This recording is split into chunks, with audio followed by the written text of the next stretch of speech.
Hey guys, today we're covering electromagnetic waves or electromagnetic spectrum. During the course of this whole video, it is useful for us to understand what exactly electromagnetic waves are and why it is so important to us.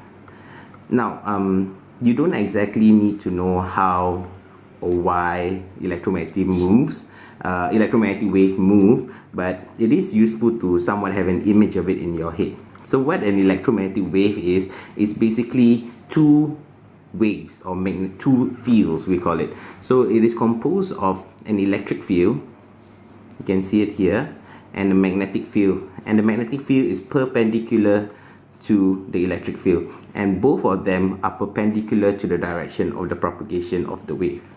Now, it's not something that you're going to cover anytime soon, until at least electromagnetic induction, but it is somewhat useful for us to know or realize how or why they move. Now, a changing magnetic field, when it's generated, will result in a change in the electric field over here. Now, the change in the electric field will in turn cause some changes to the magnetic field, so the value changes.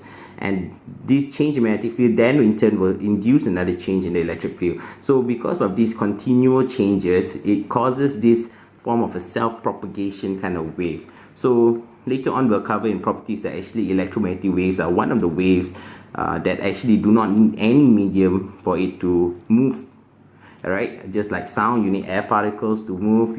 Earthquake waves, you need the earth to transmit it. EM waves are one of those that actually do not need a medium. They are basically self-propagating. Now, in the course of our today's study, we need to know what electromagnetic waves are, applications, and some effects of electromagnetic waves.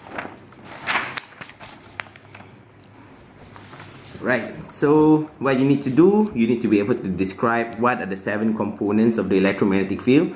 Now we have arbitrarily, it's not arbitrary, but we have split them up into 7 distinct components, but I do not want you to think of them as distinct. They are basically just the same thing. They are all EM waves, just that there are some different characteristics to some of them, as we'll explore a little bit later. And you also need to be able to tell us what are the properties of EM waves. Now, what are the 7 distinct properties that we know? 7 discrete components of the EM waves. They are the radio waves, microwaves, infrared radiation, visible light, ultraviolet radiation, X-rays, and gamma rays. Now, I know some students in general have some trouble remembering what are the 7 components in the EM wave. So there are some mnemonics that people have created online to help you remember. Of course, as a student, what I learned was a little bit X-rated, so I'm not going to put it on the video, but if you're interested, you can come and look for me in person and find out what is it, the mnemonic that was used. But basically, I went online and I found a few mnemonics that I thought were quite okay. So raging Martian invaded Venus using X-ray guns, or Rahul's mother is visiting Uncle Xavier's garden. Alright, so the first words represent the 7 components of the EM spectrum. Now, before we talk about what are the properties, we have to talk a little bit about how the EM waves are arranged. Let me just zoom this out a bit.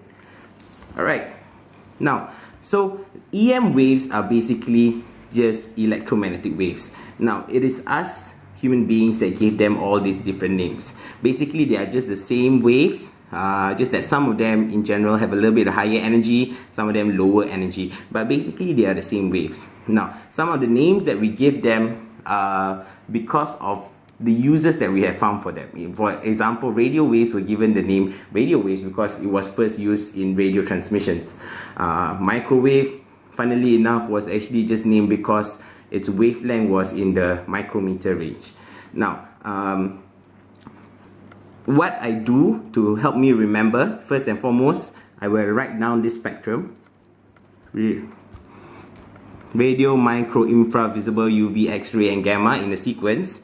And then, of course, visible light, as you learn in lower sec science, is split up into the 7 colors of the rainbow. So now, it becomes useful for us to actually know how the colors are arranged in this order.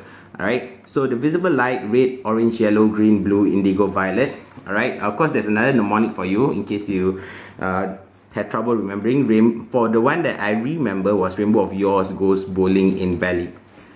Alright, now it is also important for you to know how the colors are arranged. So in general, after I've written down all the 7 components, I then do another separate branch under visible light, which is light that we can see, and I try to figure out which side is red, whether red is on this side or whether red on this side, because it can go red, orange, yellow, green, blue, indigo, violet in this direction or in the other way. Now, in the same way infrasound and ultrasound is defined, infrared is basically means it's just below red. So that's why I know from this portion here, infrared, that red belongs over here. Violet, just above violet, is ultraviolet. So then I know that violet belongs on this end or towards this end of the spectrum. Now, what are other things that you need to know after I've written all of this down is that basically 2 overarching things. 1, all EM waves travel at the speed of light. Remember, EM waves are basically the same, are all the same waves, just different energies. Alright, the speed at which the wave travels should all be the same. So no matter whether it's radio waves or gamma rays, all of them travel at the same speed, which is the speed of light, which is 3 × 10⁸ meters per second. Now, the other important thing for you to note is that because it is waves, then therefore the formula you learn for wave equation actually applies to all EM waves. Now, what else do you need to remember after you've written down the spectrum? I always use this to remember. Gamma rays were the ones that made Hulk. Hulk is basically one of the strongest characters in the Marvel universe. Usually because of that, I write over here Hulk super high energy. So basically over on the right side of the spectrum, these are where the high energy EM waves are, which means over here is where the low energy EM waves are. Now, how do I link energy then to some other quantities that are important? Basically your frequency and your wavelength. Now, how do I characterize the strength or the energy of a wave? In general, how I define the energy of a wave is in how quickly it disturbs the molecules or the medium that it's traveling through.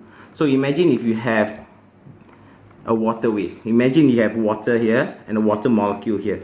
Now if you have a low frequency wave, then low frequency means I have very small amount of waves produced every second, which means that as the wave moves, my particles just move very slowly. So it doesn't have too much energy. But if I have a high frequency wave, then what is going to happen to my water molecule is that as the wave moves, my molecule is going to be disturbed very much. So in that sense, I use this to help me remember. High energy waves, which disturbs the water molecules very greatly, are in general higher frequency waves. While over on the other end is the lower frequency waves. Now, because of this relationship, we can explore another one, which is B equals to F lambda. Now, remember that all EM waves travel at 3 × 10⁸, which is the speed of light. So over on the right side, when in general I have high frequency waves, that means conversely I must have lower wavelengths. And over on the other side here, I have higher wavelengths. So basically, this is all you need to remember for EM waves. Speed of light, wave equations, the arrangement, how they rank in terms of energy, frequency, and wavelength. And also, it is important for you to remember how the colors rank in terms of the energy, frequency, and wavelength as well. So in general, over here, radio waves have lower energies, lower frequencies, but in general have longer wavelengths. Alright, which is also true for red. Therefore, red in general has lower energy, lower frequency, higher and larger wavelengths compared to the violet light. Now, there are some other properties that you need to know. Moving on to properties of EM waves. EM waves in general are transverse waves, which means they travel perpendicular to the direction of vibration. Now, in this case, the magnetic field is vibrating up and down in this way. The electric field is vibrating this way, and the wave is moving in this direction. So both the magnetic and electric field components are perpendicular to the direction of wave. So it is a transverse wave.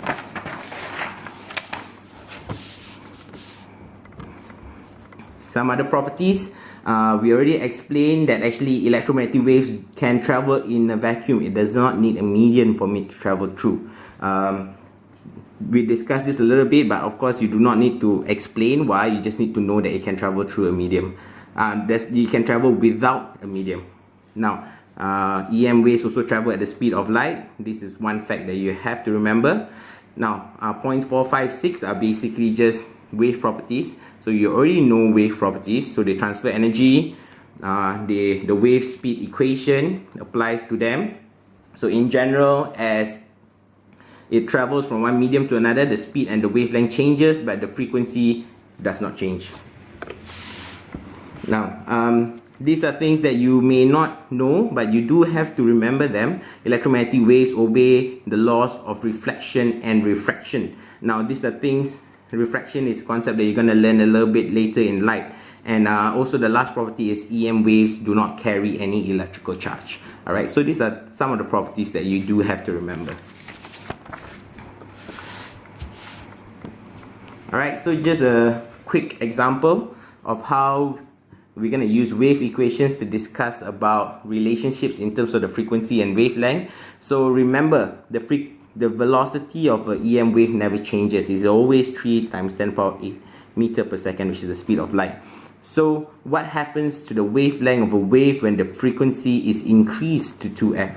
So when I double up the frequency, for me to have a constant value of speed, my wavelength must decrease by 2 times, which is why it is half. Now, going on to applications and effects of electromagnetic waves. So we have to go into each and every component and talk about some of the uses that we have found for each of these components. Alright, first we'll talk about radio waves. In general, radio waves have the longest wavelength. We covered this a little bit just now. Now, because of these long wavelengths, the radio waves are able to go around obstructions quite easily. So they are not generally blocked by tall buildings and the signals, and the radio waves generally can get to the end point. Now, so because of that, we found some use for radio waves, and that's where we call them radio waves, is because we use them in radio communications, TV, over-the-air television communications, and in general communication devices. Now, over-the-air, what does it mean? Some of your TVs, the one that are not using cable or optic fibers to get your television signals, some of the TVs that are still using antennas or radios that are still using antennas do use a satellite dish which emits the radio waves. So you do need to have an antenna. So when you are adjusting antenna, what you are doing is you are trying to get into a position where you can get access to the radio waves. So radio waves only over the air. Alright, next, microwaves. Some uses of microwaves. Of course, the most common one that most students will say, microwave ovens. Yes, microwaves are used in microwave oven to heat up food. We also use it more in satellite TV and GPS systems. In fact, actually our phones uses the signal, uses a little bit of microwave. Now, why do we use microwaves for satellite systems? It's because in general, microwaves are able to penetrate through the atmosphere while radio cannot. If you're asking why I use microwaves over radio in satellite, while radio waves in general is used over the air, that means direct transmission. It doesn't have to go through the atmosphere to a satellite and beam down to another location. Now, which begs the question, if microwaves are what we use in ovens to heat up food, is it dangerous then that we are using microwaves in phones for our communication devices? Now, just to clarify a little bit, microwave is a big range. It's just a name for a whole spectrum of a certain range from about 10 to the power of 9 hertz to a frequency of about 10 to the power of 12 hertz. Now, over this whole range, only a small range is the one that we use for heating up of food in microwave ovens. Now, the reason why is because only a small band is able to, I won't go into it, but it basically has to do with your electron orbitals. So in general, only this small band of frequency of microwaves is easily absorbed or taken in by water molecules, and when they are taken in, they get excited, the kinetic energy increases, and therefore the temperature increases. So that's how it heats up your food, but it only occurs over this small range. So in general, this whole range which we use for communications is generally quite safe for human beings.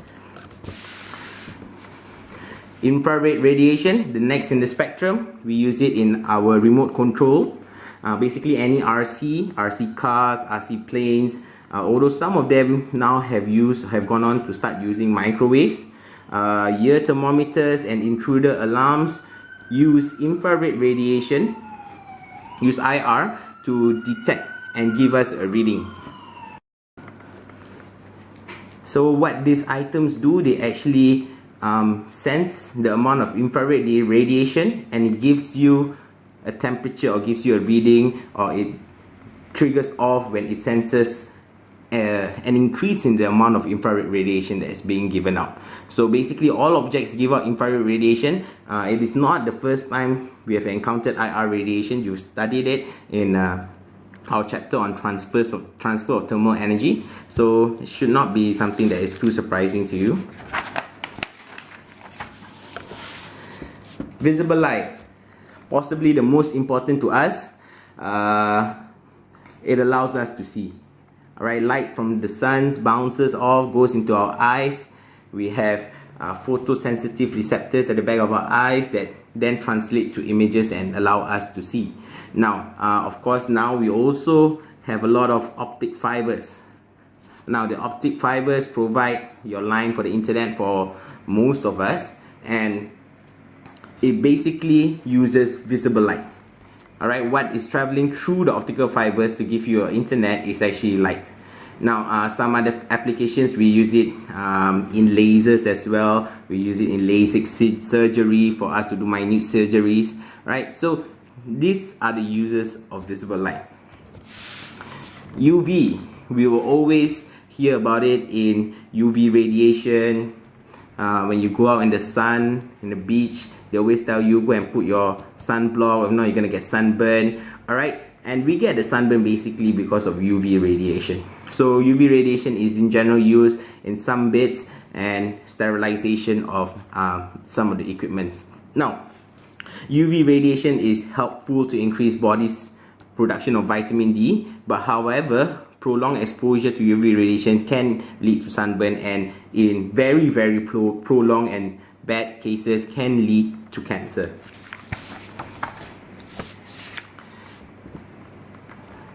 X-rays, we use it in radiation therapy. We use it you use the X-ray radiation to kill cancer cells. We also, and most famously, use it for imaging of our skeleton or our bones. Whenever you think you break a bone, you go to the hospital, the first thing they do is they put you into an X-ray machine. Alright, X-rays are also used for detection of flaws in some heavy metal equipment, because the X-rays can penetrate through most things except for metal. Alright, so in case there are some flaws, then it can be detected using X-rays. Alright, X-ray machines are also used in screenings at airports and checkpoints, so it allows a little bit sense of privacy. While they don't have to actually go through all your bag, they can see what is actually in your bag. Now, the last component of the electromagnetic waves is your gamma rays. Gamma rays are mainly used in radiation therapy to kill cancer cells. Now, because the gamma rays, if you remember our relationship that we derived just now, gamma rays have high energy, or basically high frequency. What we use them for is basically to kill cancerous cells. One such method is the gamma knife. What is the gamma knife?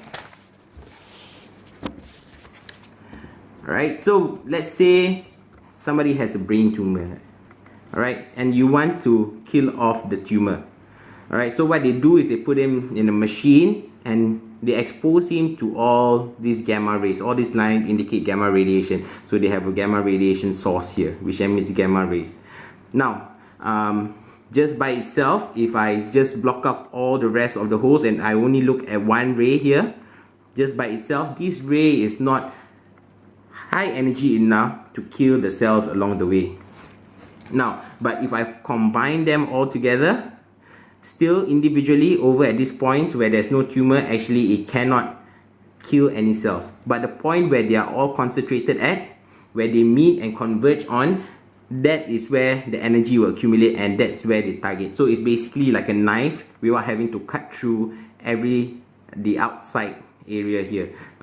It's similar to basically how your magnifying glass focus. Alright, so if you put your magnifying glass on a hot day out in the sun, alright, you focus it on a single point, that point will start to get very hot and start to smoke and burn. But if you place your hand above the magnifying glass or just below the magnifying glass where the rays are not focused on, then actually it's safe for you to put your hand there. It's only at the point where they converge that's where it is dangerous enough or have high enough energy to cause some damage. Now, the last thing we have to cover today is some effects of EM waves. Now, there are some portions of the EM waves which are ionizing. Now, what does ionizing mean? It basically means to form ions. In your study of chemistry, you know then that ions is just basically an element where you have additional electrons or electrons taken away. So in this case, ionizing radiation is when the radiation has the ability to remove an electron from an atom. Now, so what is so dangerous about ionizing radiation? Alright, basically your cells or your biological molecules are made of just atoms. Now, if you expose your cells long enough to ionizing radiation, some of these atoms can become ions. Now, have enough of them being changed from the atom to the ions, eventually your cell structure starts to break down.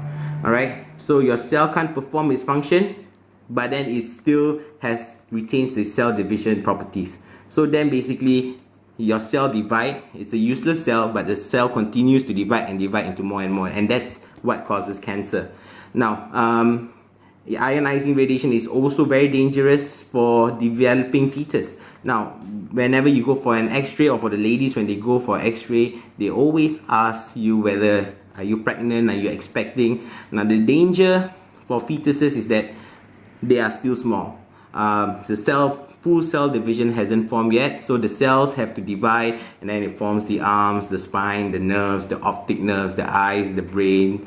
Now, because of the small amount of cells that a fetus have, if it was exposed to ionizing radiation and the cell breaks down, that cell is the one that is gonna divide into originally what was the arm and the brains. So this will cause deformities, especially if the cell breaks down. So what are the ionizing radiation in the EM spectrum? Now, the ionizing radiation, just by its name you know, and just by its use you know, must be the higher energy EM waves. So now just recall radio, micro, infra, visible, UV, X-ray and gamma. The higher energy one lay on the right side. So these two are your ionizing radiation. Now, the UV rays are a weak ionizing radiation.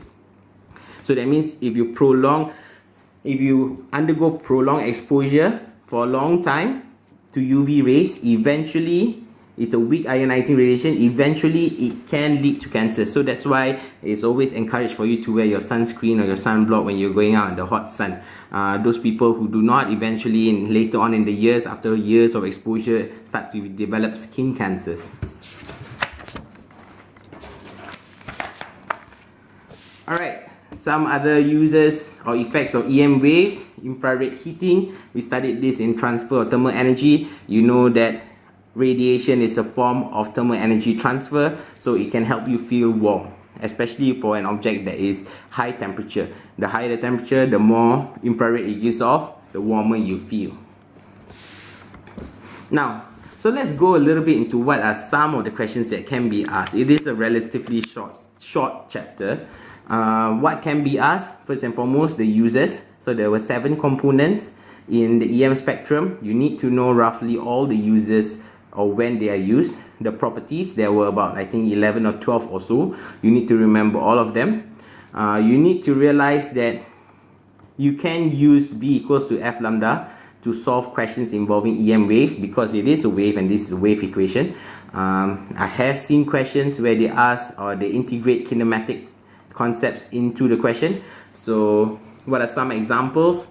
For example, the satellite dish question. If they give you the distance from the satellite dish to the TV antenna is 6 times 10.8 meters, you must realize that actually you can use speed equals to distance over time to go and solve for the question. Now, it may seem like you do not have enough information, especially when they just give you satellite dish and the distance, and they do give you the speed. But you must remember that this is one of the properties that you have to memorize, which is all EM waves travel at the speed of light, which is 3 times 10.8 meter per second.